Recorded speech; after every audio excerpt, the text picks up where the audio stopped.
Team India one day captain Rohit Sharma గతేడాది T20 ఫార్మేట్కు ఇటీవలే test ఫార్మేట్కు good bye చెప్పేశాడు.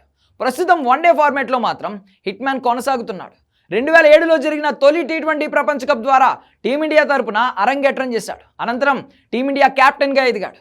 తన 18 ఏళ్ల కెరియర్లో రోహిత్ శర్మ ఎన్నో ఘనతలను అందుకున్నాడు. ఐపీఎల్లో ముంబై ఇండియన్స్ కెప్టెన్గా 5 సార్లు ఛాంపియన్గా నిలబెట్టాడు.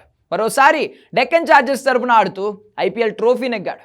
ఐపీఎల్ చరిత్రలో 6 సార్లు ఛాంపియన్గా నిలిచిన ప్లేయర్గా ఉన్నాడు.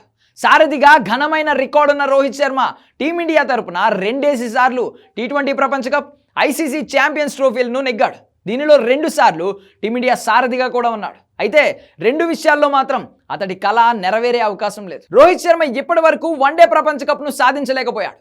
2011లో జరిగిన వన్డే ప్రపంచ కప్ను భారత్ నెగ్గినప్పుడు జట్టులో రోహిత్ లేడు.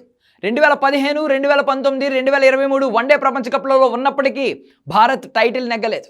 2023లో తన కెప్టెన్సీలోని టీమిండియా చివరి మెట్టుపై బోల్తా పడింది. అయితే వన్డే ప్రపంచ కప్ నెగ్గిన తర్వాతే రోహిత్ శర్మ క్రికెట్ నుండి పూర్తిగా తప్పుకోవాలి అనే పట్టుదల మీద ఉన్నాడు. అందుకోసమే అతడు టీ20 టెస్టులకు గుడ్ బై పలికాడు.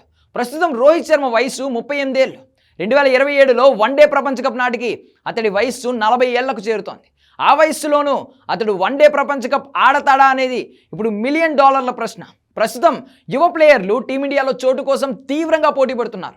రోహిత్ శర్మ వయసుతో పాటు ఫిట్నెస్తోనూ అనేక ఇబ్బందులు పడుతున్నాడు. ఈ క్రమంలో అతడు 2027లో జరిగే వన్డే ప్రపంచ కప్లో ఆడేది అనుమానంగానే ఉంది. అంతేకాకుండా త్వరలోనే వన్డేల్లో టీమిండియాకు కొత్త సారథిని బీసీసీఐ ప్రకటించే అవకాశం ఉన్నట్లు వార్తలు వస్తున్నాయి. రోహిత్ వన్డేల్లో కెప్టెన్సీని కోల్పోతే అప్పుడు అతడిని పక్కన పెట్టడం మరింత ఈజీ అవుతోంది. ఈ నేపథ్యంలో రోహిత్ శర్మ తన కెరియర్ను వన్డే ప్రపంచ కప్ గెలవకుండానే ఎండ్ చేసే అవకాశం ఉంది.